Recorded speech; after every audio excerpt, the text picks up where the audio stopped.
한국 남자가 그냥 잠깐 재미 본 거지 뭐. 그래, 한국 남자들이 다 그렇잖아. 누가 이런 가난한 러시아 여자 책임지겠어? 러시아 중부의 한 공장.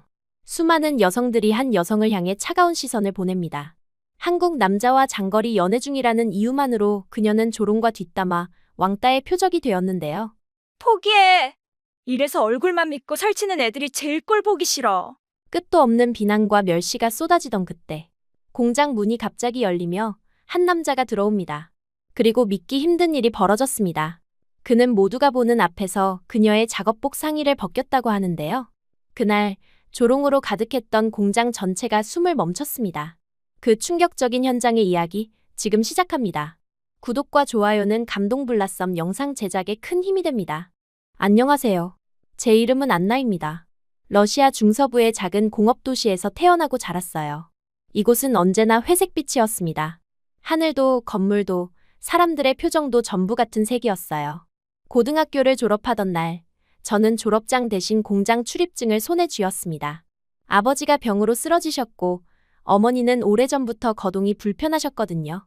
18살에 제가 할 수 있는 일은 조립라인에 서는 것뿐이었어요. 매일 아침 6시 알람이 울리면 저는 기계처럼 일어났습니다. 세수를 하고 낡은 작업복을 입고 어머니께 아침 식사를 차려드린 뒤 공장으로 향했어요. 겨울이면 해가 뜨기도 전에 집을 나섰고 퇴근할 때도 이미 어두웠습니다. 공장 안은 항상 기계 소음으로 가득했어요. 처음엔 귀가 아팠지만 시간이 지나자 그 소리조차 익숙해졌습니다. 손은 부품을 조립하고 눈은 분량을 확인하고 머리는 아무 생각도 하지 않았어요. 그렇게 하루가 지나가고 한 달이 지나가고 1년이 지나갔습니다. 동료들은 가끔 퇴근 후 술자리에 가자고 했지만 저는 언제나 거절했어요. 집에 돌아가면 어머니께 저녁을 드려야 했고 아버지의 약을 챙겨드려야 했거든요. 친구들은 하나둘 떠나갔고 제 주변엔 점점 아무도 남지 않았습니다. 그게 외롭다고 느낄 여유조차 없었어요. 그저 내일도 일어나야 한다는 생각만 했습니다. 그렇게 3년이 흘렀어요. 22살이 된 저는 여전히 같은 라인에서 같은 부품을 조립하고 있었습니다. 꿈이 뭐냐고 물으면 대답할 게 없었어요. 꿈을 꿀 시간도 여유도 없었거든요. 그저 가족이 아프지 않고 월급이 제때 나오고 내일도 무사히 출근할 수 있기를 바랄 뿐이었습니다. 그해 겨울은 유난히 추웠어요. 눈이 많이 내렸고 출근길은 늘 미끄러웠습니다. 어느 일요일 오후 공장이 쉬는 날이었어요. 저는 오랜만에 혼자만의 시간을 갖고 싶어서 도심 외곽의 작은 공원으로 산책을 나갔습니다. 사람이 거의 없는 조용한 곳이었어요. 나무 사이로 눈이 내렸고 발밑에선 하얀 눈이 밟힐 때마다 뽀드득 소리가 났습니다. 저는 그 소리가 좋았어요. 공장의 쇳소리와는 전혀 다른 부드러운 소리였거든요. 도심 외곽의 공원은 평소보다 더 조용했습니다. 눈이 소복이 쌓인 벤치에 앉아 하얀 입김을 내뿜으며 잠깐 휴식을 취하고 있었죠. 오랜만에 들리는 부드러운 눈 밟는 소리가 마음을 정화시키는 듯했습니다. 공장의 쇳소리, 기계음, 사람들의 건조한 대화와는 전혀 다른 세상이었어요. 저는 그 고요함이 좋았습니다. 하지만 그 평화는 오래가지 않았습니다. 저 멀리서 검은 코트를 입은 동양계 남자가 빠른 걸음으로 걸어오고 있었습니다. 손에는 서류 가방을 꼭 쥔 채 어디론가 급히 가는 모습이었죠. 처음엔 별다른 관심이 없었지만 그의 뒤를 바짝 따라붙는 한 남자의 실루엣이 제 시야에 들어왔습니다. 얼굴은 후드티 모자로 가려져 있었지만 눈빛이 날카롭고 불안했습니다. 무엇보다 그의 시선이 앞사람의 가방끈에 고정돼 있는 게 보였어요. 그 순간 직감이 스쳤습니다. 소매치기다. 제 심장이 쿵하고 내려앉았습니다. 평소였다면 모른 척했을지도 모릅니다. 하지만 이상하게도 그날만큼은 제 몸이 먼저 반응했습니다. 저는 자리에서 벌떡 일어나 큰 소리로 외쳤습니다. 뒤에요. 조심하세요. 제 외침이 정적을 깨뜨렸습니다. 검은 코트의 남자는 놀란 듯 멈춰서 뒤를 돌아봤습니다. 그 순간이었습니다. 뒤따르던 남자가 움찔하더니 돌연 제 쪽을 향해 달려들었습니다.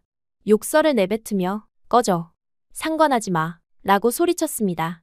그는 제 팔을 잡으려 했고 저는 반사적으로 뒤로 물러났습니다.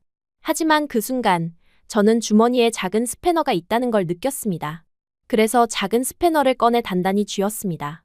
손이 떨렸지만 눈빛만큼은 흔들리지 않았습니다. 다가오면 경찰 부른다. 라고 러시아어로 외쳤습니다. 제 목소리가 생각보다 컸습니다. 남자가 잠시 멈칫했습니다. 저는 스패너를 높이 들고 한 걸음 앞으로 나섰습니다. 그가 예상치 못한 행동이었는지 그의 얼굴에 당황한 기색이 스쳤습니다. 그는 한동안 저를 노려보다가 욕을 내뱉고는 그대로 옆 골목으로 달아나 버렸습니다. 숨이 가빠왔습니다. 긴장이 풀리자 무릎이 후들거렸습니다. 하지만 제가 스스로를 부끄럽게 느끼지 않게 된 건 오랜만이었습니다. 공장에서는 매일같이 참기만 했지만 이 낯선 순간에는 주저하지 않았으니까요. 낯선 동양 남자는 한참을 멍하니 서 있다가 조심스럽게 다가왔습니다. 그는 서툰 러시아어로 말했습니다. 감사합니다. 진심으로 감사합니다. 저는 손에 쥔 스패너를 천천히 내리고 떨리는 숨을 고르며 고개를 끄덕였습니다. 괜찮으세요? 라고 물었더니 그는 연신감사 인사를 했습니다. 숨이 턱 막힐 만큼 긴장된 순간이 지나고 나서야 제 손이 부들부들 떨리고 있다는 걸 깨달았습니다. 하지만 이상하게도 그 낯선 남자의 공손한 태도와 놀란 눈빛이 그날의 추운 공기 속에서 오래도록 따뜻하게 남았습니다. 그는 한국에서 출장 온 회사원이라고 했어요. 이 도시의 공장과 협력 업무를 보러 왔다고 했습니다. 저는 고개를 끄덕였어요. 그러곤 조심하라는 말을 남기고 돌아서려 했습니다. 그런데 그가 조심스럽게 물었어요. 혹시 이 근처에 괜찮은 카페가 있냐고요. 감사의 표시로 차라도 한 잔 대접하고 싶다고 했습니다. 저는 잠시 망설였어요. 낯선 사람과 카페에 간다는 게 익숙하지 않았거든요. 하지만 그의 눈빛엔 진심이 담겨 있었고 이상하게 거절할 수가 없었습니다. 저는 공원 근처의 작은 카페를 알려줬고 함께 걸어갔어요. 카페 안은 따뜻했습니다. 그는 제게 메뉴판을 건네며 원하는 걸 주문하라고 했어요. 저는 평소엔 절대 주문하지 않던 따뜻한 코코아를 시켰습니다. 그는 커피를 주문했고 우리는 창가 자리에 앉았어요. 밖에선 여전히 눈이 내리고 있었습니다. 그는 자신을 소개했어요. 이름은 성준이라고 했습니다. 서울에서 왔고 이번이 러시아 출장 3번째라고 했어요. 러시아어를 배우고 있지만 아직 서툴다고 그래서 항상 조심하려 했는데 오늘은 방심했다고 말했습니다. 저는 고개를 끄덕이며 들었어요. 그의 말투는 차분했고 목소리는 낮고 안정적이었습니다. 그가 제게 물었어요. 이 도시에서 오래 살았냐고요. 저는 태어날 때부터 여기 살았다고 대답했습니다. 그는 이곳이 어떤 곳이냐고, 살기 좋으냐고 물었어요. 저는 잠시 생각했습니다. 살기 좋은 곳인가요? 저는 한 번도 그런 질문을 스스로에게 해본 적이 없었어요. 그저 살아가는 곳이었을 뿐입니다. 저는 그냥 익숙한 곳이라고 대답했어요. 성준 씨는 고개를 끄덕이며 미소 지었습니다. 그러곤 자신의 이야기를 했어요. 서울도 비슷하다고, 사람들은 익숙함 속에서 살아간다고 말했습니다. 그의 말은 위로처럼 들렸어요. 저만 이렇게 사는 게 아니라는 걸 처음 알았거든요. 우리는 1시간 넘게 이야기했습니다. 그는 제게 일은 무엇을 하냐고 물었고, 저는 공장에서 일한다고 대답했어요. 그는 존경스럽다는 표정을 지었습니다. 공장 일이 얼마나 힘든지 안다고, 자신도 예전에 공장에서 아르바이트를 해본 적이 있다고 했어요. 저는 그 말에 조금 놀랐습니다. 보통 사람들은 공장 노동자를 무시하거나 불쌍하게 봤거든요. 하지만 그는 달랐어요. 카페를 나설 때쯤 성준 씨가 조심스럽게 물었습니다. 혹시 출장 기간 동안 가끔 이 도시를 안내해 줄 수 있겠냐고요. 자신은 러시아어가 서툴고 혼자 다니기엔 불안하다고 했습니다. 물론 가이드 비용을 지불하겠다고 덧붙였어요. 저는 잠시 고민했습니다. 낯선 사람과 시간을 보낸다는 게 부담스러웠어요. 하지만 동시에 이상한 설렘도 느껴졌습니다. 오랜만에 누군가와 대화를 나눴고 그게 생각보다 나쁘지 않았거든요. 저는 고개를 끄덕였어요. 주말에만 가능하다고, 평일엔 일을 해야 한다고 말했습니다. 그는 기쁜 표호로 감사하다고 했어요. 그날 이후 우리는 주말마다 만났습니다. 성준 씨의 출장 기간은 2달이었어요. 처음엔 단순히 길을 안내하고 식당을 추천하는 정도였습니다. 하지만 시간이 지날수록 우리는 더 많은 이야기를 나눴어요. 첫 번째 주말에는 도심의 관광지를 안내했습니다. 그는 한국과 러시아의 차이점에 대해 물었고 저는 솔직하게 대답했어요. 두 번째 주말에는 제가 좋아하는 조용한 카페로 갔습니다. 그곳에서 우리는 서로의 가족 이야기를 나눴어요. 세 번째 주말 그가 제게 작은 선물을 건넸어요. 한국에서 가져온 유자차였습니다. 피곤할 때 마시면 좋다. 고 말하며 건네주는 그의 손이 따뜻했어요. 누군가 저를 생각해서 무언가를 준비했다는 게 낯설면서도 설렜습니다. 넷째 주가 되자 우리의 만남은 자연스럽게 길어졌어요. 오후에 만나 저녁까지 함께 보내게 되었습니다. 작은 식당에서 보드카 대신 차를 마시며 이야기를 나눴어요. 그는 제 말을 끝까지 들어주었고 제 의견을 존중했습니다. 저는 그런 대우를 받아본 적이 없었어요. 다섯째 주, 눈이 많이 내리던 저녁이었습니다. 카페 문을 나서니 택시를 잡기 어려웠어요. 성준 씨는 자신의 코트를 제 어깨에 걸쳐주며 함께 걸어가자고 했습니다. 눈길을 걸으며 우리는 서로의 꿈에 대해 이야기했어요. 그의 따뜻한 체온이 전해져 왔습니다. 여섯째 주, 그가 조심스럽게 물었어요. 한국으로 돌아간 이후에도 연락을 계속할 수 있을까요? 제 심장이 빠르게 뛰었습니다. 그의 눈빛은 진지했고 떨리는 손으로 제 손을 잡았어요. 저는 고개를 끄덕였습니다. 일곱째 주, 우리는 처음으로 밤늦게까지 함께 있었습니다. 제 집 근처 공원에서 벤치에 앉아 별을 바라봤어요. 그가 말했습니다. 당신과 함께 있으면 시간이 멈춘 것 같아요. 그리고 조심스럽게 제 손에 키스를 했습니다. 그 순간 저는 알았어요. 이게 사랑이라는 거요. 여덟째 주 마지막 밤, 출장을 마치기 전날이었어요. 우리는 호수가 보이는 작은 언덕에 올랐습니다. 달빛이 물 위에 반짝였어요. 성준 씨가 저를 바라보며 말했습니다. 안나, 당신을 사랑합니다. 저도 떨리는 목소리로 대답했어요. 저도 당신을 사랑해요. 그날 밤 우리는 서로의 마음을 완전히 확인했습니다. 처음으로 진짜 사랑이 무엇인지 알았어요. 그의 품에 안겨 있으니 온 세상이 따뜻해졌습니다. 2달이라는 짧은 시간이었지만 우리에겐 평생보다 소중한 시간이었어요. 출장 마지막 날, 성준 씨는 공항으로 가기 전 저를 만났습니다. 그는 제 손을 잡으며 말했어요. 꼭 연락하겠다고, 매일 메시지를 보내겠다고 약속했습니다. 저는 울컥했지만 참았어요. 그는 마지막으로 한 번 더 감사하다고 말하고 떠났습니다. 그날 밤, 제 핸드폰에 첫 메시지가 왔어요. 무사히 공항에 도착했다는 내용이었습니다. 저는 답장을 보냈고 그는 즉시 답했어요. 그렇게 우리의 장거리 연애가 시작되었습니다. 매일 밤 그의 메시지를 기다렸어요. 시차 때문에 그의 아침이 제 저녁이었고 그의 저녁이 제 새벽이었습니다. 하지만 그는 항상 시간을 맞춰서 연락을 했어요. 저는 퇴근 후 핸드폰을 확인하는 게 하루 중 가장 행복한 시간이 되었습니다. 그의 목소리를 들으면 공장의 피로가 사라졌어요. 그의 말 한마디 한마디가 저에게 위로가 되었습니다. 저는 처음으로 제 삶의 색깔이 생기는 걸 느꼈어요. 회색빛이었던 일상이 조금씩 밝아지고 있었습니다. 어느 날 밤 그가 영상 통화를 걸어왔어요. 화면 속 그의 얼굴을 보니 가슴이 뛰었습니다. 그는 웃으며 말했어요. 보고 싶었다고요. 저도 보고 싶었다고 대답했습니다. 우리는 한참을 서로의 얼굴만 바라봤어요. 그때 저는 깨달았습니다. 이건 단순히 짧게 불타오르던 사랑이 아니라는 걸요. 저는 그를 진심으로 사랑하고 있었어요. 그리고 그도 저를 사랑하고 있다는 걸 느꼈습니다. 말로 하지 않아도 알 수 있었어요. 그의 눈빛이, 목소리가, 모든 행동이 그걸 말해주고 있었거든요. 저는 그날 밤 자신도 모르게 웃고 있는 제 모습을 거울에서 발견했습니다. 언제부터 이렇게 웃었을까요? 이 낯선 따뜻함이 제 삶을 바꿀 거라곤 그 눈 내리던 공원에서 그를 처음 만났을 때는 상상도 못했습니다. 장거리 연애가 시작되고 한 달쯤 지났을 때 공장 분위기가 달라졌습니다.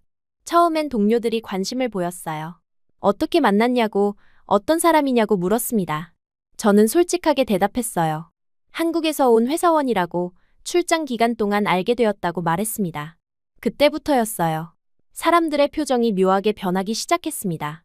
누군가는 피식 웃었고 누군가는 의미심장한 눈빛을 교환했어요. 저는 그게 무슨 의미인지 몰랐습니다. 아니, 모른 척했던 것 같아요. 며칠 후 휴게실에서 우연히 들은 대화가 있었습니다. 제가 들어가려는 순간 안에서 제 이름이 들렸어요. 저는 문 앞에서 멈췄습니다. 한 동료가 말했어요. 한국 남자는 허약하다고, 말만 번지르르하다고 했습니다. 다른 동료가 맞장구 쳤어요. 러시아 여자한테 진심일 리가 없다고, 그냥 재미로 만나는 거라고 말했습니다. 가슴이 철렁 내려앉았어요. 하지만 저는 문을 열고 들어갔습니다. 대화는 뚝 끊겼고 사람들은 어색하게 자리를 떴어요. 저는 아무렇지 않은 척 커피를 탔지만 손이 떨렸습니다. 그날 이후 시선이 달라졌어요. 점심시간에 함께 앉던 동료들이 하나둘 자리를 옮겼습니다. 작업 중에 도움을 요청하면 못 들은 척했어요. 저는 점점 혼자가 되어갔습니다. 친구라고 생각했던 사람들조차 저를 피했어요. 복도에서 마주치면 눈을 돌렸고 제가 다가가면 급하게 자리를 떴습니다. 가장 힘들었던 건 뒷말이었어요. 제가 지나가면 수군거리는 소리가 들렸습니다. 놀리는 웃음소리도 따라왔어요. 어느 날은 작업대에 쪽지가 놓여 있었습니다. 한국 남자 만나면 버림받는다는 내용이었어요. 저는 그 쪽지를 구겨서 버렸지만 글씨는 머릿속에서 지워지지 않았습니다. 그런 상황 속에서도 성준 씨는 매일 연락을 해왔어요. 제 아침이 시작될 때 그의 메시지가 와 있었고, 제 하루가 끝날 때 그의 음성 편지가 기다리고 있었습니다. 시차가 있었지만 그는 항상 시간을 맞춰줬어요. 저는 그 메시지들을 읽으며 하루를 버텼습니다. 어느 날 저녁 그가 영상통화로 제 얼굴을 보더니 물었어요. 무슨 일 있냐고, 표정이 안 좋다고 했습니다. 저는 괜찮다고 답했어요. 그냥 피곤할 뿐이라고 말했습니다. 하지만 그는 알고 있었던 것 같아요. 제가 무언가를 숨기고 있다는 걸요. 2달이 지났을 무렵 몸에 이상 신호가 왔습니다. 아침마다 속이 메스꺼웠고 평소보다 쉽게 피곤했어요. 처음엔 스트레스 때문이라고 생각했습니다. 공장 분위기가 좋지 않았고 따돌림도 심해지고 있었거든요. 하지만 증상이 계속되자 불안해졌어요. 어느 토요일 오전, 저는 병원을 찾았습니다. 의사 선생님은 간단한 검사를 하더니 조용히 말했어요. 임신이라고 했습니다. 저는 그 말을 듣고 한동안 멍하니 앉아 있었어요. 믿기지 않았습니다. 병원을 나와 공원 벤치에 앉았습니다. 그날따라 눈이 내리고 있었어요. 성준 씨를 처음 만났던 그 공원이었습니다. 손은 떨렸고 머릿속은 복잡했어요. 기쁨보다 두려움이 먼저 밀려왔습니다. 저는 핸드폰을 꺼내 그에게 전화를 걸었어요. 벨소리가 몇 번 울린 후 그가 받았습니다. 평소처럼 밝은 목소리였어요. 저는 한참을 말없이 있다가 떨리는 목소리로 말했습니다. 임신했다고요. 전화 넘어가 조용해졌어요. 저는 가슴이 쿵쿵 뛰는 걸 느꼈습니다. 몇 초가 몇 분처럼 느껴졌어요. 그러다 그의 목소리가 들렸습니다. 차분하고 단호한 목소리였어요. 무조건 데리러 가겠다고, 비자 처리에 시간이 좀 걸릴 뿐이라고, 꼭 갈 거라고 약속했습니다. 저는 그 말을 듣고 울었어요. 안도감과 고마움이 한꺼번에 밀려왔습니다. 그는 계속 괜찮다고, 걱정하지 말라고 말했어요. 저는 그의 목소리를 들으며 조금씩 안정을 찾았습니다. 하지만 현실은 그리 호락호락하지 않았어요. 다음 주 월요일 공장에 출근했을 때 이미 소문이 퍼져 있었습니다. 누가 알렸는지 모르겠지만 사람들은 제가 임신했다는 걸 알고 있었어요. 그리고 그 시선은 이전보다 훨씬 더 차갑고 날카로웠습니다. 휴게실에서 노골적인 말들이 들렸어요. 임신만 시켜놓고 도망갔다는 소리, 그 남자가 진짜 존재하긴 하냐는 조롱, 순진하게 속았다는 비웃음이 쏟아졌습니다. 저는 그 말들을 들으며 참았어요. 대꾸하면 더 심해질 거라는 걸 알았거든요. 하지만 따돌림은 점점 더 악랄해졌습니다. 작업 중에 누군가 일부러 무거운 철판을 제 쪽으로 밀어놨어요. 평소라면 2명이 들어야 하는 무게였습니다. 저는 조심스럽게 들어 올렸지만 허리에 무리가 갔어요. 아무도 도와주지 않았습니다. 다음 날은 더 심했어요. 누군가 제 작업대 주변에 기름을 흘려놨습니다. 저는 그걸 모르고 지나가다 미끄러질 뻔했어요. 순간 배를 보호하려고 손을 짚었고 손바닥에 상처가 났습니다. 주변 사람들은 그저 웃기만 했어요. 점심시간이 가장 외로웠습니다. 식당 한 구석에 혼자 앉아 도시락을 먹었어요. 예전엔 함께 앉던 자리였지만 이젠 아무도 오지 않았습니다. 저는 고개를 숙이고 밥을 먹었어요. 눈물이 나올 것 같았지만 참았습니다. 성준 씨는 여전히 매일 연락을 했어요. 회사 상황 때문에 생각보다 오래 걸린다고, 조금만 기다리라고 했습니다. 저는 괜찮다고 답했어요. 하지만 목소리에는 피로가 묻어났습니다. 그는 걱정스러운 어조로 물었어요. 정말 괜찮냐고요? 저는 대답 대신 웃었습니다. 억지 웃음이었지만 그를 안심시키고 싶었어요. 그도 힘들 텐데 제 때문에 더 걱정하게 하고 싶지 않았거든요.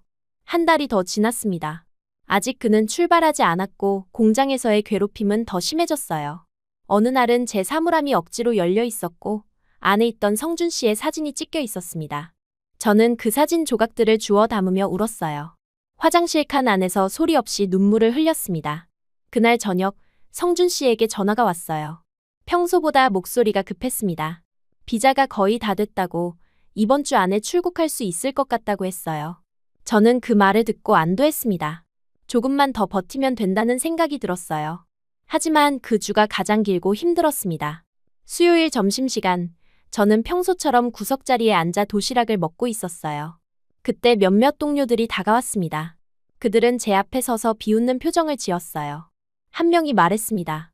그 남자 벌써 한국 가서 딴 여자랑 결혼한 거 아니냐고요. 다른 한 명이 맞장구 쳤어요. 애만 베고 버려진 거라고, 불쌍하다고 조롱했습니다. 저는 고개를 들지 않았어요. 손이 떨렸지만 참았습니다. 그들은 계속 말을 쏟아냈어요.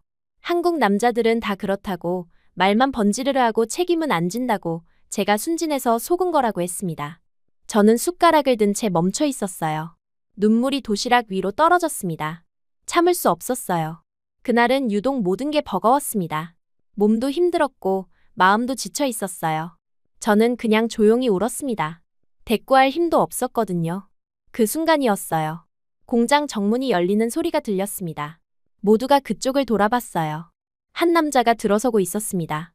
남자가 들어올 리 없는 공장이었는데 저는 흐릿한 시야로 그 사람을 봤습니다. 눈물 때문에 잘 보이지 않았어요. 하지만 걸음걸이가 체격이 낯익었습니다. 심장이 빠르게 뛰기 시작했어요. 주변 사람들이 수군거리기 시작했어요. 동양인이라는 소리, 누구냐는 소리가 들렸습니다. 저는 눈물을 닦으며 고개를 들었어요. 그리고 그 사람을 봤습니다. 성준 씨였어요. 제 앞으로 걸어오고 있었습니다. 저는 믿을 수 없다는 표정으로 그를 바라봤어요. 꿈인가 싶었습니다. 그는 제 라인 앞까지 왔어요. 주변이 조용해졌습니다. 모두가 숨을 죽이고 지켜보고 있었어요. 성준 씨는 저를 내려다보며 조용히 미소 지었습니다. 그 미소를 보는 순간 저는 알았어요. 그가 정말 왔다는 거요. 절 데리러 온 거라는 걸요. 눈물이 다시 흘러내렸지만 이번엔 안도의 눈물이었습니다. 공장 앞 모든 시선이 우리를 향하고 있었어요. 저는 떨리는 목소리로 그의 이름을 불렀습니다. 그는 고개를 끄덕이며 대답했어요. 그리고 천천히 제 앞에 무릎을 꿇기 시작했습니다. 성준 씨가 제 앞에 무릎을 꿇었을 때 공장 앞 모든 소음이 멈췄습니다.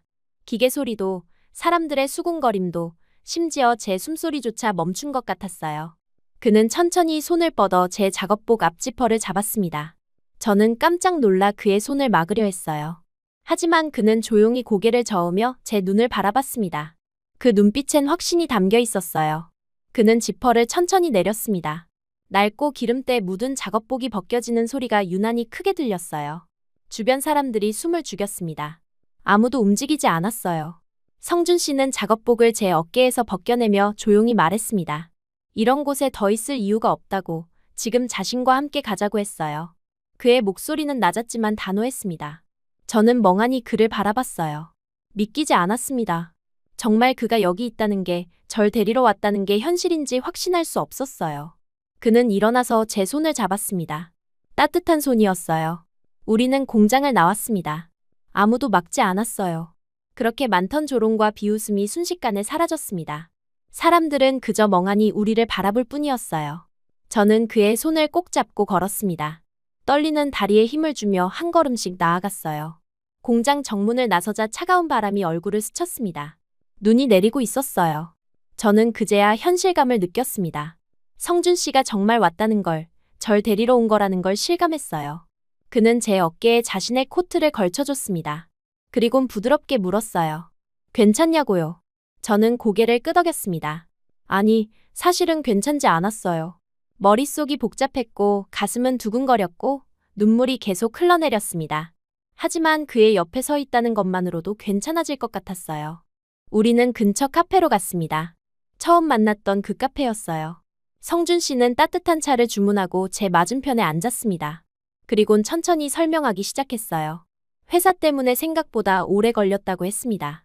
러시아에서 결혼하려니 문제가 있었고 서류를 다시 준비해야 했다고 말했어요. 하지만 기다릴 수 없었다고, 그래서 우선 다 제껴두고 먼저 왔다고 했습니다. 회사에 휴가를 냈고 비행기를 탔고 도착하자마자 공장으로 달려왔다고 설명했어요. 저는 그 말을 들으며 울었습니다. 그가 얼마나 서둘러 왔는지, 얼마나 절 걱정했는지 알 수 있었거든요. 그는 제 손을 잡으며 말했어요. 당신이 자신의 사람이라는 걸 모두에게 보여주고 싶었다고, 더 이상 혼자 버티게 하고 싶지 않았다고 했습니다. 그날 저녁, 우리는 제 부모님 댁을 찾았어요. 어머니는 성준 씨를 보시고 놀라셨습니다. 아버지는 침대에 누워 계셨지만 제가 손을 잡아드리자 힘을 주셨어요. 성준 씨는 서툰 러시아어로 인사를 드렸습니다. 그리곤 정중하게 고개 숙여 절을 했어요. 부모님께 모든 상황을 설명했습니다. 임신 사실도, 결혼 계획도, 한국으로 갈 거라는 것도 말씀드렸어요. 어머니는 눈물을 흘리셨습니다. 걱정과 안도가 섞인 눈물이었어요. 아버지는 성준 씨를 한참 바라보시더니 고개를 끄덕이셨습니다. 그날 밤 성준 씨는 근처 호텔에 묵었고 저는 집에 남았어요. 잠들기 전 그에게 메시지를 보냈습니다. 고맙다고, 사랑한다고 썼어요. 그는 즉시 답장을 보냈습니다. 자신도 사랑한다고, 내일 또 보자고 말했어요. 다음 날부터 우리는 출국 준비를 시작했습니다. 비자 신청 서류를 준비하고 필요한 검사를 받았어요. 성준 씨의 부모님과도 영상통화로 인사를 드렸습니다. 시어머니가 될 분은 따뜻하게 웃으시며 환영한다고 하셨어요. 시아버지가 될 분은 과묵하셨지만 눈빛은 온화했습니다. 며칠이 지났어요. 서류 절차가 생각보다 순조롭게 진행되었습니다. 성준 씨는 매일 제 집을 찾아왔고 부모님과 함께 시간을 보냈어요. 아버지께서는 그를 마음에 들어 하셨습니다. 말은 통하지 않았지만 성준 씨의 성실한 태도가 아버지를 안심시켰던 것 같아요. 어느 날 오후, 성준 씨와 함께 산책을 나갔습니다. 그날따라 날씨가 좋았어요. 우리는 처음 만났던 그 공원을 다시 찾았습니다. 눈은 녹아 있었고 봄이 오고 있었어요. 벤치에 앉아 이야기를 나눴습니다. 한국 생활에 대해, 앞으로의 계획에 대해 이야기했어요. 성준 씨는 모든 걸 준비해뒀다고 했습니다. 집도 구했고 병원도 알아봤고 제가 필요한 것들도 마련해뒀다고 말했어요. 저는 그저 고개를 끄덕이며 들었습니다. 행복한 시간이었어요. 모든 게 완벽해 보였습니다. 드디어 제 인생에도 평화가 찾아온 것 같았어요. 하지만 그 평화는 오래가지 못했습니다. 그날 저녁, 집으로 돌아와 짐을 정리하고 있을 때였어요. 핸드폰이 울렸습니다. 문자 메시지였어요. 저는 무심코 화면을 확인했습니다. 발신자는 공장 동료였어요. 평소 저를 가장 심하게 괴롭히던 사람이었습니다. 메시지를 열어보는 순간 온몸이 얼어붙었어요. 그 남자가 진짜 애 아빠가 맞냐는 내용이었습니다. 그리고 제가 소개팅했던 남자들과 아직 연락하고 있다는 거짓말이 적혀 있었어요. 저는 황급히 핸드폰 화면을 가리려 했습니다. 하지만 그 순간 성준 씨가 방으로 들어왔어요. 그는 제게 무언가 물으려던 참이었습니다. 저는 당황해서 핸드폰을 뒤로 숨겼어요. 그런데 그 행동이 오히려 의심을 샀습니다. 성준 씨가 물었어요. 무슨 일이냐고요? 저는 아무것도 아니라고 대답했습니다. 하지만 제 목소리가 떨리고 있었어요. 그는 한 걸음 다가왔습니다. 그리곤 조심스럽게 물었어요. 메시지 내용을 볼 수 있겠냐고요? 저는 거절했어요. 중요하지 않은 내용이라고, 그냥 스팸 메시지라고 말했습니다. 하지만 그럴수록 상황은 더 이상해졌어요. 성준 씨의 표정이 굳어지는 게 보였습니다. 그때 제 실수로 핸드폰을 떨어뜨렸어요. 화면이 위로 향한 채로 바닥에 떨어졌고 메시지 내용이 그대로 보였습니다. 성준 씨는 그걸 봤어요. 저는 그의 표정이 변하는 걸 지켜봐야 했습니다. 그는 한참을 서 있더니 조용히 물었습니다. 소개팅이 뭐냐고요? 저는 말문이 막혔어요.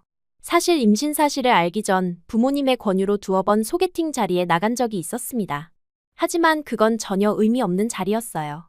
저는 떨리는 목소리로 설명하려 했습니다. 부모님이 걱정하셔서 어쩔 수 없이 나갔던 자리였다고, 자리에 앉자마자 사랑하는 사람이 있다고 말하고 바로 돌아왔다고 말했어요. 진심이었습니다. 거짓말이 하나도 없었어요. 하지만 성준 씨의 표정은 변하지 않았습니다. 그는 왜 그 얘기를 하지 않았냐고 물었어요. 저는 대답할 수 없었습니다. 중요하지 않은 일이라고 생각했고 그래서 말하지 않았던 겁니다. 하지만 지금 생각해보니 그게 잘못이었던 것 같았어요. 성준 씨는 한참을 말없이 서 있었습니다. 저는 계속 설명했어요. 정말 아무 의미 없는 자리였다고, 그 사람들과 연락한 적도 없다고, 메시지는 거짓말이라고 말했습니다. 하지만 제 목소리는 점점 작아졌어요. 그가 천천히 고개를 저었습니다. 생각할 시간이 필요하다고 했어요. 저는 그의 팔을 붙잡으려 했습니다. 하지만 그는 한 걸음 물러섰어요. 그 작은 거리감이 제 가슴을 찔렀습니다. 성준 씨는 조용히 말했어요. 호텔로 돌아가겠다고, 내일 다시 얘기하자고 했습니다. 저는 울먹이며 매달렸어요. 지금 가면 안 된다고, 제발 믿어달라고 말했습니다. 하지만 그는 고개를 저었어요. 그는 문을 향해 걸어갔습니다. 저는 그의 뒤를 따라가며 계속 설명했어요. 하지만 그는 돌아보지 않았습니다. 현관문이 열렸고 그가 밖으로 나갔어요. 문이 닫히는 소리가 들렸습니다. 저는 그 자리에 주저앉았어요. 눈물이 쏟아졌습니다. 어머니가 놀라 나오셨지만 저는 아무 말도 할 수 없었어요. 그저 울기만 했습니다. 그날 밤, 저는 성준 씨에게 수없이 메시지를 보냈습니다. 미안하다고, 설명할 기회를 달라고, 제발 믿어달라고 썼어요. 하지만 답장은 오지 않았습니다. 읽은 표시도 뜨지 않았어요. 다음 날 아침에도 연락이 없었습니다. 저는 호텔로 전화를 걸어봤어요. 하지만 이미 체크아웃했다는 대답이 돌아왔습니다. 저는 패닉에 빠졌어요. 온 도시를 뒤졌습니다. 그가 갈 만한 곳을 모두 찾아다녔어요. 공항도 확인했습니다. 하지만 그는 어디에도 없었어요. 완전히 사라진 것 같았습니다. 이틀이 지났습니다. 저는 매일 핸드폰을 붙잡고 살았어요. 혹시라도 연락이 올까봐 한시도 놓을 수 없었습니다. 밥도 제대로 먹지 못했고 잠도 설쳤어요. 배속 아이에게 미안했지만 어떻게 할 수가 없었습니다. 나흘이 지났어요. 저는 점점 지쳐갔습니다. 그가 정말 떠난 건지 한국으로 돌아간 건지 알 수 없었어요. 어쩌면 다시는 돌아오지 않을지도 모른다는 생각이 들었습니다. 어머니는 제 손을 잡으며 말씀하셨어요. 기다리라고, 진심은 통한다고 하셨습니다. 하지만 저는 확신할 수 없었어요. 제가 그 진심을 제대로 보여주지 못했으니까요. 그렇게 하루가 더 지났습니다. 저는 방 안에 앉아 우리가 함께 찍은 사진들을 보며 울었어요. 그의 목소리를 담은 음성 메시지를 반복해서 들었습니다. 그리워서 미칠 것 같았어요. 공장 동료에게서 또 메시지가 왔습니다. 결국 버림받았냐는 조롱이었어요. 저는 답장하지 않았습니다. 대꾸할 힘도 없었거든요. 그날 저녁, 저는 창밖을 바라보며 생각했어요. 어쩌면 이게 끝인지도 모른다고요. 제가 뭔가 잘못했고 그 대가를 치르는 거라고요. 눈물이 말랐습니다. 이젠 울 기력도 남지 않았어요. 밤이 깊어갔습니다. 저는 침대에 누워 천장을 바라봤어요. 성준 씨가 처음 저를 안아줬던 순간이 떠올랐습니다. 그의 따뜻함이, 그의 목소리가 그리웠어요. 하지만 그는 돌아오지 않았습니다. 메시지도 전화도 없었어요. 저는 혼자 남겨졌습니다. 다시 회색빛 도시 안에 차가운 침묵 속에 갇혀버렸어요. 이제 제가 할 수 있는 건 기다리는 것뿐이었습니다. 그가 돌아올지, 영영 떠날지 알 수 없었지만 저는 기다릴 수밖에 없었어요. 왜냐하면 그를 사랑했으니까요. 그리고 뱃속엔 우리의 아이가 있었으니까요. 밤은 계속 깊어졌고 저는 어둠 속에서 눈을 감았습니다. 어쩌면 내일은 연락이 올지도 모른다는 희망을 붙잡으며요. 저는 거의 포기 직전이었습니다. 아침에 눈을 뜨면 핸드폰부터 확인했어요. 하지만 성준 씨로부터의 연락은 없었습니다. 읽지 않은 메시지 알림도 부재중 전화도 없었어요. 어머니는 제 상태를 걱정하셨습니다. 밥을 거의 먹지 않았고 방 밖으로 나오지도 않았거든요.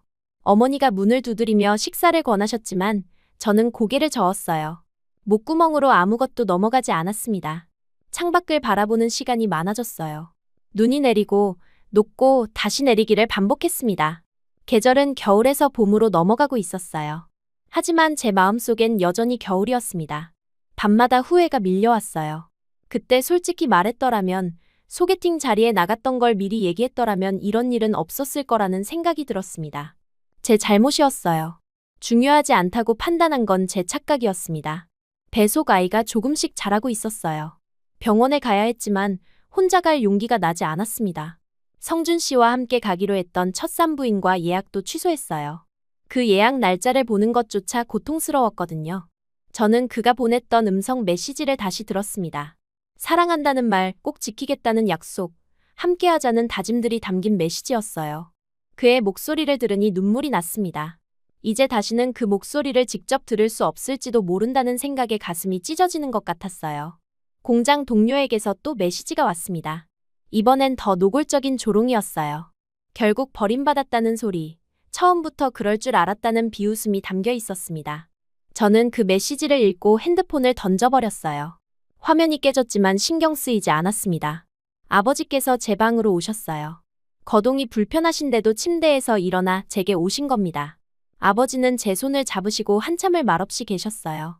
그러다 조용히 말씀하셨습니다. 진심은 반드시 통한다고, 조금만 더 기다려보라고 하셨어요. 저는 아버지의 말씀을 믿고 싶었습니다. 하지만 현실은 냉혹했어요. 이렇게 일주일이 다 되어 가도록 아무 소식이 없다는 건 어쩌면 정말 끝난 거라는 뜻일지도 몰랐습니다. 일주일이 다 되어갈 무렵 저는 방 청소를 시작했어요. 성준 씨와 함께 찍은 사진들을 상자에 담았습니다.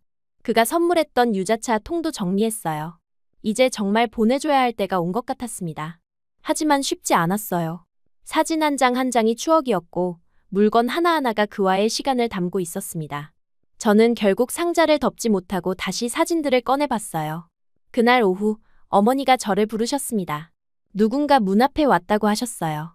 저는 대수롭지 않게 생각했습니다. 아마 이유시겠거니 했어요. 하지만 어머니의 목소리가 떨리고 있었습니다. 저는 천천히 방문을 열고 나갔어요. 현관으로 가는 복도가 유난히 길게 느껴졌습니다. 거실을 지나 현관에 도착했을 때 제 발걸음이 멈췄어요. 성준 씨가 서 있었습니다. 수척해진 얼굴이었어요. 눈 밑에는 다크서클이 짙게 자리 잡고 있었고 턱수염도 조금 자라 있었습니다. 그는 손에 큰 봉투 하나를 들고 있었어요. 저는 그 자리에 얼어붙었습니다. 꿈인가 싶었어요. 성준 씨가 정말 제 앞에 서 있는 건지 믿을 수 없었습니다. 그는 저를 바라보며 조용히 미소 지었어요. 피곤해 보이는 미소였습니다. 저는 입을 열려 했지만 목소리가 나오지 않았어요. 너무 많은 감정이 한꺼번에 밀려왔습니다. 그리움, 안도감, 미안함, 두려움이 뒤섞여 있었어요. 성준 씨가 먼저 말했습니다. 들어가도 되겠냐고 물었어요. 저는 정신없이 고개를 끄덕였습니다. 그는 신발을 벗고 안으로 들어왔어요. 거실 소파에 앉았습니다. 어머니는 조용히 차를 준비해 주시고 자리를 떠나셨어요. 저와 성준 씨 둘만 남았습니다. 침묵이 흘렀어요. 저는 그를 똑바로 쳐다볼 수 없었습니다. 그가 봉투를 제게 건넸어요. 저는 떨리는 손으로 봉투를 받았습니다. 무거웠어요. 안에 뭔가 많이 들어 있었습니다. 봉투를 열었습니다. 안에는 여러 장의 서류가 들어 있었어요. 첫 장을 꺼내 읽기 시작했습니다. 진술서였어요. 제가 소개팅으로 만났던 남자 중 한 명의 진술서였습니다. 내용을 읽는 순간 눈물이 쏟아졌어요. 그 남자는 명확하게 적어놨습니다. 안나는 자리에 앉자마자 사랑하는 사람이 있다고 말했다고, 그래서 대화도 제대로 나누지 못하고 헤어졌다고 써 있었어요. 날짜와 시간, 장소까지 구체적으로 기록되어 있었습니다. 두 번째 서류를 꺼냈습니다. 또 다른 남자의 진술서였어요. 역시 같은 내용이었습니다. 안나는 처음부터 거절 의사를 분명히 했다고, 다른 사람을 사랑한다고 말했다고 적혀 있었어요. 세 번째, 네 번째 서류도 마찬가지였습니다. 제가 만났던 모든 남자들의 진술서가 들어 있었어요. 모두 같은 내용을 증명하고 있었습니다. 그리고 각 진술서마다 서명이 되어 있었어요. 저는 서류를 내려놓고 성준 씨를 봤습니다. 그는 조용히 설명하기 시작했어요. 떠난 후 일주일 동안 그 남자들을 찾아다녔다고 했습니다. 어머니께 연락처를 여쭤보고 하나하나 직접 만나러 갔다고 말했어요. 처음엔 쉽지 않았다고 합니다. 어떤 남자는 만나주지 않으려 했고 어떤 남자는 기억이 잘 나지 않는다고 했대요. 하지만 성준 씨는 포기하지 않았습니다. 계속 찾아갔고 설명했고 부탁했어요. 결국 모든 남자들이 진술서를 써줬다고 했습니다. 그들은 하나같이 안나가 처음부터 거절했다고 증언했어요. 누구도 제가 거짓말을 했다고 생각하지 않았습니다. 성준 씨는 고개를 숙였어요. 자신이 잘못했다고 말했습니다. 의심한 것, 확인도 하지 않고 떠난 것, 저를 혼자 두고 간 것 모두 자신의 잘못이라고 했어요. 목소리가 떨렸습니다. 저는 고개를 저었어요. 제 잘못이라고 미리 말씀드렸어야 했다고 말했습니다. 하지만 성준 씨는 다시 고개를 저었어요. 당신은 잘못이 없다고, 중요하지 않다고 생각한 것까지 일일이 보고할 필요는 없다고 했습니다. 그는 자신이 너무 불안했다고 고백했어요. 장거리 연애가 두려웠고 혹시라도 제가 마음이 변할까봐 걱정했다고 말했습니다. 그래서 작은 일에도 예민해졌고 의심하게 되었다고 설명했어요. 확실히 해야 할 일이라고 생각했다고 말했습니다. 하지만 떠나서 생각해보니 자신이 얼마나 어리석었는지 깨달았다고 합니다. 저를 믿지 못한 건 저희 문제가 아니라 자신의 문제였다고, 그걸 뒤늦게 알았다고 말했어요. 그는 일어나서 제 앞에 무릎을 꿇었습니다. 그리곤 주머니에서 작은 상자를 꺼냈어요. 반지 상자였습니다. 상자를 열자 반지가 빛났어요. 성준 씨가 말했습니다. 한국 남자들이 약하다는 편견이 있다는 걸 안다고요. 하지만 자신들은 그렇게 배우지 않았다고 말했어요. 군대에서 끝까지 버티는 법을 배웠고 힘들어도 포기하지 않는 법을 배웠다고 했습니다. 그리고 사랑하는 사람을 지키는 것이 남자의 책임이라고 배웠다고 덧붙였어요. 말로만 사랑한다고 하는 게 아니라 행동으로 증명하는 게 진짜 사랑이라고 말했습니다. 그는 제 손을 잡았어요. 이제 저와 아이를 지키겠다고 약속했습니다. 다시는 의심하지 않겠다고, 다시는 자리를 비우지 않겠다고, 끝까지 함께하겠다고 맹세했어요. 저는 눈물을 흘리며 고개를 끄덕였습니다. 성준 씨가 제 손가락에 반지를 끼워줬어요. 딱 맞는 사이즈였습니다. 그는 어떻게 제 손가락 사이즈를 알았는지 어머니께 여쭤봤다고 말했어요. 우리는 한참을 그렇게 있었습니다. 성준 씨는 일어나서 저를 안아줬어요. 저는 그의 품에 안겨 울었습니다. 한 달 동안 참았던 눈물이 쏟아졌어요. 그날 저녁, 성준 씨는 아버지를 찾아갔습니다. 아버지 방문을 두드리고 들어가서 침대 옆에 무릎을 꿇었어요. 그리곤 정중하게 사과했습니다. 딸을 의심한 것에 대해, 걱정을 끼쳐드린 것에 대해 용서를 구했어요. 아버지는 성준 씨를 일으켜 세우셨습니다. 그리곤 그의 어깨를 두드려 주셨어요. 말씀은 하지 않으셨지만 아버지의 눈빛에서 용서를 읽을 수 있었습니다. 다음 날 우리는 함께 병원에 갔어요. 첫 산부인과 검진이었습니다. 초음파를 보는 순간 성준 씨의 손이 제 손을 더 세게 잡았어요. 화면 속에서 아이의 심장이 뛰고 있었습니다. 의사 선생님이 말씀하셨어요. 건강하다고, 잘 자라고 있다고 하셨습니다. 성준 씨는 화면을 뚫어져라 쳐다보며 눈물을 흘렸어요. 저도 울었습니다. 행복한 눈물이었어요. 병원을 나와 공원을 걷다가 성준 씨가 물었습니다. 언제 한국으로 갈 수 있겠냐고요. 저는 언제든 준비되어 있다고 대답했어요. 그는 미소 지으며 최대한 빨리 비자를 처리하겠다고 약속했습니다. 그날 밤, 우리는 미래에 대해 이야기했어요. 한국에서의 삶, 아이 이름, 앞으로의 계획들을 나눴습니다. 성준 씨는 모든 걸 준비해뒀다고 했어요. 집도 병원도 제가 필요한 모든 것을 마련해뒀다고 말했습니다. 저는 그에게 물었어요. 왜 이렇게까지 하냐고요. 성준 씨는 간단하게 대답했습니다. 사랑하니까요. 그 한마디면 충분했어요. 그때부터 본격적인 출국 준비가 시작되었습니다. 서류를 준비하고 비자를 신청하고 짐을 쌌어요. 성준 씨는 매일 제 곁에 있었습니다. 하나하나 함께 확인하고 함께 준비했어요. 한국 시부모님과 다시 영상 통화를 했습니다. 이번엔 정식으로 인사를 드렸어요. 시어머니는 따뜻하게 웃으시며 빨리 오라고 하셨습니다. 시아버지는 과묵하셨지만 환영한다는 말씀을 해주셨어요. 곧 비자가 나왔어요. 출국 날짜가 정해졌습니다. 이제 정말 떠날 때가 된 거예요. 부모님과의 작별이 다가왔습니다. 마지막 날은 부모님과 최대한 많은 시간을 보냈어요. 어머니와 함께 요리도 하고 아버지와 함께 옛날 사진도 봤습니다. 제가 어렸을 때 사진을 보면서 이야기를 나눴어요. 그날 밤 어머니가 제 방에 오셨습니다. 작은 상자를 건네시며 한국 가서 열어보라고 하셨어요. 저는 무엇이냐고 물었지만 어머니는 비밀이라며 웃으셨습니다. 아버지도 제게 선물을 주셨어요. 할머니께서 물려주신 목걸이였습니다. 가족의 행운을 지켜준다는 목걸이였어요. 저는 그 목걸이를 받고 울었습니다. 출국 당일 공항으로 가는 차 안이 조용했어요. 성준 씨가 제 손을 잡아주었습니다. 저는 창밖을 바라보며 생각했어요. 이 도시에서의 모든 기억들을요. 공항에 도착했습니다. 부모님과 마지막 포옹을 나눴어요. 어머니는 울지 않으려 애쓰셨지만 결국 눈물을 흘리셨습니다. 저도 울었어요. 아버지는 제 머리를 쓰다듬으시며 행복하게 살라고 하셨습니다. 탑승 수속을 마치고 출국장으로 들어갔습니다. 마지막으로 뒤를 돌아봤어요. 부모님이 손을 흔들고 계셨습니다. 저도 손을 흔들며 작별 인사를 했어요. 비행기에 올랐습니다. 좌석에 앉아 안전벨트를 맸어요. 성준 씨가 제 손을 잡아주었습니다. 비행기가 이륙하기 시작했어요. 창밖으로 러시아가 점점 멀어졌습니다. 회색빛 도시가 작아지고 구름 속으로 사라졌어요. 저는 새로운 삶을 향해 날아가고 있었습니다. 성준 씨가 속삭였어요. 사랑한다고요. 저도 속삭였습니다. 저도 사랑한다고요. 우리는 손을 꼭 잡은 채 한국을 향해 날아갔습니다. 오해의 끝에서 다시 시작된 우리의 약속을 가슴에 품고요.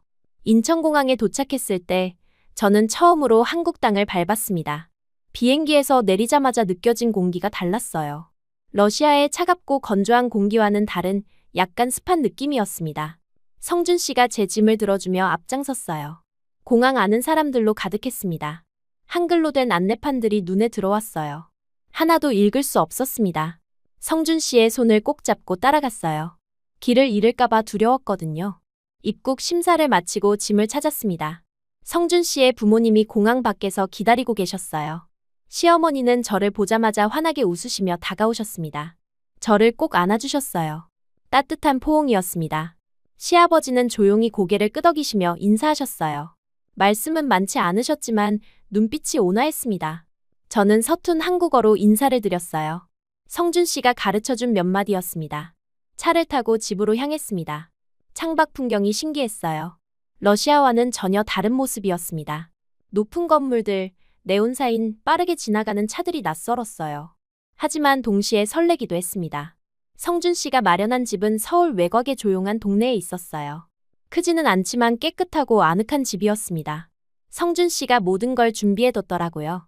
가구도 생활용품도 제가 필요할 만한 것들이 다 있었어요. 첫날 밤, 저는 낯선 집 침대에 누워 천장을 바라봤습니다. 정말 한국에 온 거구나 실감이 났어요. 성준 씨가 제 손을 잡아주었습니다. 괜찮냐고 물었어요. 저는 고개를 끄덕였습니다. 그가 옆에 있으니 괜찮았어요. 다음 날부터 새로운 생활이 시작되었습니다. 가장 힘든 건 언어였어요. 아침에 슈퍼마켓에 갔는데 물건 하나 사는 것도 쉽지 않았습니다. 가격표를 읽을 수 없었고 계산할 때도 어려움을 겪었어요. 점원이 뭔가 물었는데 알아듣지 못했습니다. 저는 당황해서 그냥 고개만 끄덕였어요. 그랬더니 점원이 이상한 표정을 지었습니다. 나중에 알고 보니 봉투가 필요하냐고 물은 거였는데 제가 엉뚱하게 대답한 거였어요. 지하철을 타는 것도 어려웠습니다. 노선도를 봐도 이해할 수 없었어요. 어디서 갈아타야 하는지, 몇 호선을 타야 하는지 전혀 몰랐습니다. 첫 번째 혼자 외출했을 때 저는 완전히 길을 잃었어요. 역에서 한참을 헤맸습니다. 안내 방송이 나왔지만 무슨 말인지 알 수 없었어요. 사람들에게 물어보고 싶었지만 한국어를 할 줄 몰라서 그럴 수도 없었습니다. 저는 벤치에 앉아 울고 싶었어요. 결국 성준 씨에게 전화를 걸었습니다. 회사에 있던 그는 급하게 나와서 저를 찾아줬어요. 그날 이후로 성준 씨는 매일 아침 작은 쪽지를 제 손에 쥐어줬습니다. 2호선을 타고 세정거장 가면 된다는 내용, 어느 출구로 나가야 하는지, 퇴근 후 어디서 기다릴 거라는 내용이 적혀 있었어요. 그 쪽지가 제 하루를 버티게 해줬습니다. 저는 쪽지를 가방에 넣고 다니며 수시로 꺼내 확인했어요. 그 글씨를 보면 안심이 되었습니다. 임신 중기가 되면서 배가 불러오기 시작했어요. 병원에 정기적으로 다녔습니다. 성준 씨는 절대 빠지지 않고 함께 갔어요. 회사 일정을 조절해서라도 동행했습니다. 시어머니도 자주 찾아오셨어요. 처음엔 서먹했지만 시간이 지날수록 가까워졌습니다. 시어머니는 제게 한국어를 가르쳐 주셨어요. 천천히 쉬운 단어부터 시작했습니다. 어느 날 시어머니가 물으셨어요.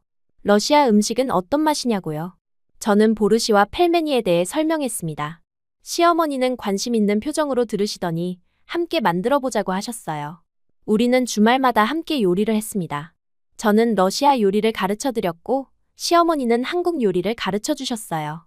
김치찌개, 된장찌개, 불고기를 배웠습니다. 처음엔 서툴렀지만 점점 나아졌어요. 시아버지는 말씀이 적으셨지만 행동으로 마음을 표현하셨습니다. 어느 날 집에 오시더니 손수 담그신 장아찌를 건네셨어요. 한국도 제 집이라고 말씀하셨습니다. 그 말에 눈물이 났어요. 계절이 바뀌었습니다. 한국의 봄은 러시아와 달랐어요. 벚꽃이 피기 시작했습니다. 성준 씨와 함께 근처 공원을 산책했어요. 벚꽃이 바람에 날리는 모습이 아름다웠습니다. 임신 8개월이 되었을 때 저는 한국어를 조금씩 할 수 있게 되었어요. 간단한 인사와 일상 대화 정도였습니다. 슈퍼에서 혼자 장을 볼 수 있게 되었고 지하철도 혼자 탈 수 있게 되었어요. 출산 예정일이 다가왔습니다.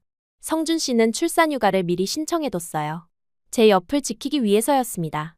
시어머니도 집에 자주 오셔서 도와주셨어요. 어느 새벽, 진통이 시작되었습니다.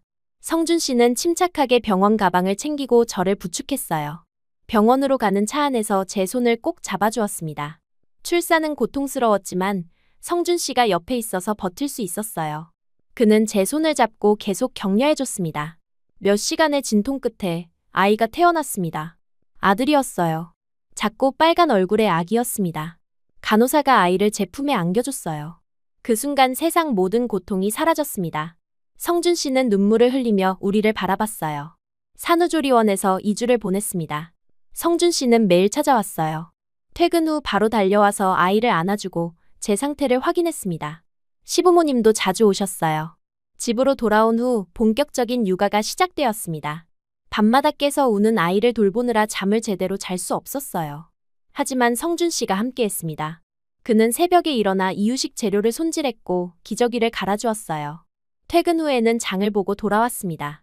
한 손에 장바구니를 들고 한 손에는 제가 좋아하는 빵을 들고 웃으며 돌아왔어요. 오늘은 미역국을 끓여줬다며 자랑스러워했습니다. 시어머니는 일주일에 몇 번씩 집에 오셔서 집안일을 도와주셨어요. 빨래를 해주시고 청소를 해주시고 반찬도 만들어주셨습니다. 처음엔 미안했지만 시어머니는 당연한 일이라고 하셨어요. 아이가 100일이 되었을 때 작은 잔치를 열었습니다. 양가 부모님이 모두 모였어요.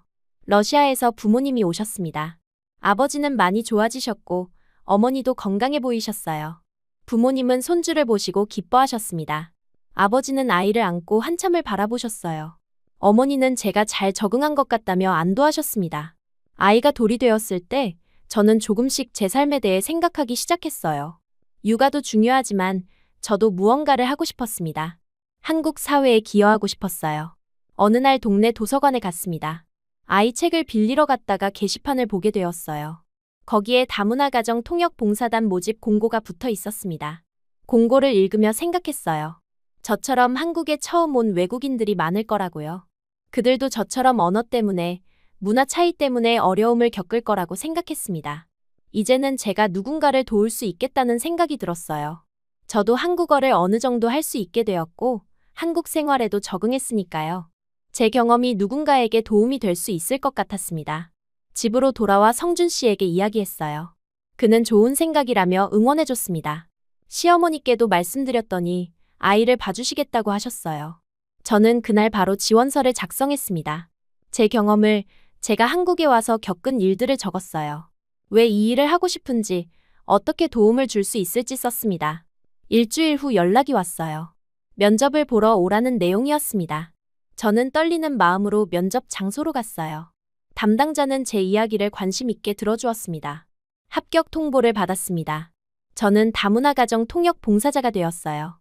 처음엔 일주일에 한두 번 정도 센터에 나갔습니다. 러시아어를 하는 외국인들을 도와줬어요. 서류 작성을 도와주고 병원 동행도 해줬습니다.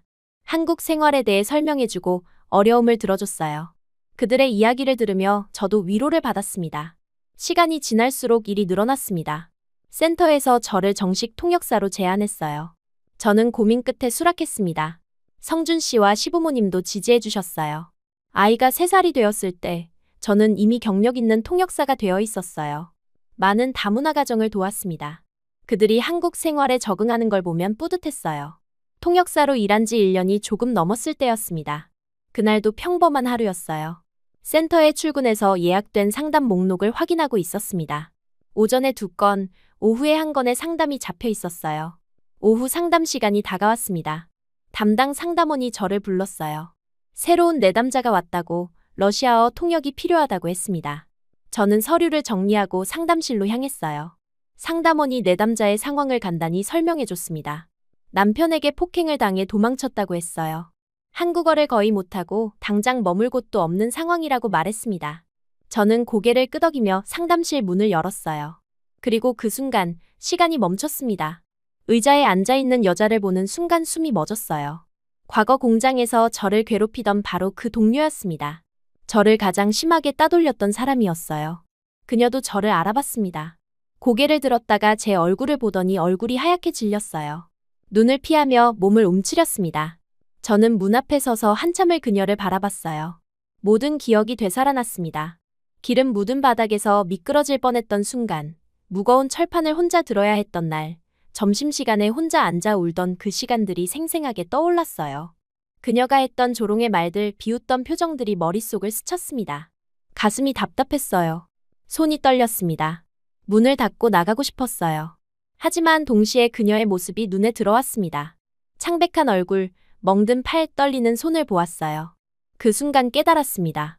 지금 눈앞에 앉아있는 이 여자가 과거의 저와 다를 바 없다는 걸요. 외롭고 두려워하고 도움이 절실히 필요한 사람이었습니다. 저는 천천히 걸어가 그녀 맞은편에 앉았어요. 책상 위에 놓인 물컵을 그녀 쪽으로 밀어주었습니다. 그녀는 여전히 저를 쳐다보지 못했어요. 조용히 말했습니다. 그때 당신이 했던 말들을 아직도 기억한다고요. 점심시간에 던졌던 그 말들, 소문을 퍼뜨렸던 것들, 저를 따돌렸던 날들을 잊지 않았다고 말했어요. 그녀가 몸을 더 움츠렸습니다. 눈물이 그녀의 뺨을 타고 흘러내렸어요. 저는 계속 말했습니다. 하지만 지금 당신의 얼굴을 보니 그때 제 마음이 느껴진다고요.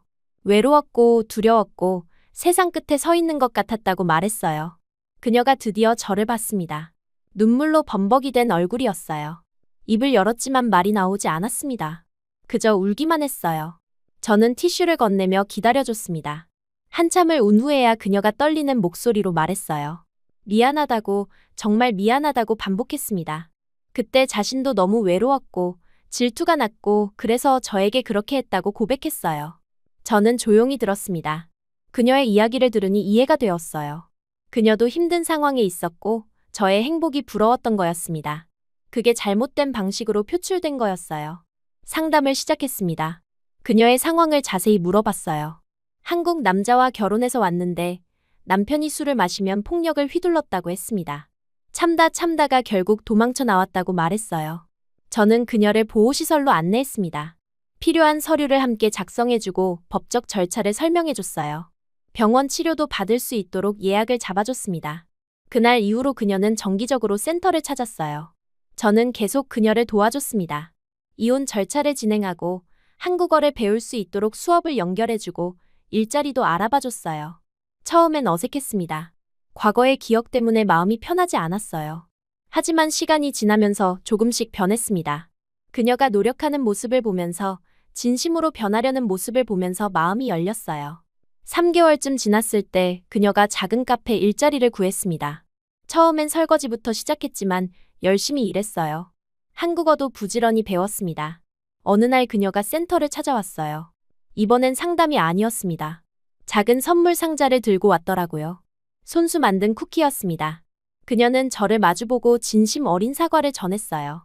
그때 정말 잘못했다고, 용서를 바라는 건 아니지만 진심으로 미안하다고 말했습니다. 자신도 그때 너무 외로웠고 질투심에 눈이 멀었다고 고백했어요. 저는 그 쿠키를 받으며 미소 지었습니다. 우리 모두 다시 시작하는 거라고, 과거는 과거일 뿐이라고 말했어요. 그녀는 눈물을 흘리며 고마워했습니다. 그날 이후로 우리의 관계가 조금 변했어요. 동료도 친구도 아닌 그 어떤 관계였습니다. 하지만 서로를 이해하는 사람들이었어요. 같은 고통을 겪었고 같은 외로움을 알았으니까요. 6개월이 더 지났습니다. 그녀는 이혼을 마쳤고 한국에 정착하기로 결심했어요. 카페에서 정규직으로 일하게 되었고 작은 원룸도 구했습니다. 조금씩 안정을 찾아가고 있었어요. 어느 주말 그녀가 저를 자신의 집으로 초대했습니다. 감사의 표시로 식사를 대접하고 싶다고 했어요. 저는 성준 씨와 아이를 데리고 갔습니다. 작은 원룸이었지만 깨끗하게 정리되어 있었어요. 그녀는 러시아 음식을 준비해뒀습니다. 보르시와 펠멘이었어요. 오랜만에 먹는 고향 음식이었습니다. 식사를 하며 이야기를 나눴어요. 그녀는 이제 한국 생활에 적응했다고, 새로운 시작을 할 수 있어서 감사하다고 말했습니다. 성준 씨도 그녀를 격려해줬어요. 그날 밤 집으로 돌아오는 길에 성준 씨가 말했습니다. 제가 대단하다고요. 자신을 괴롭혔던 사람을 용서하고 도와준 게 쉽지 않은 일이라고 말했어요.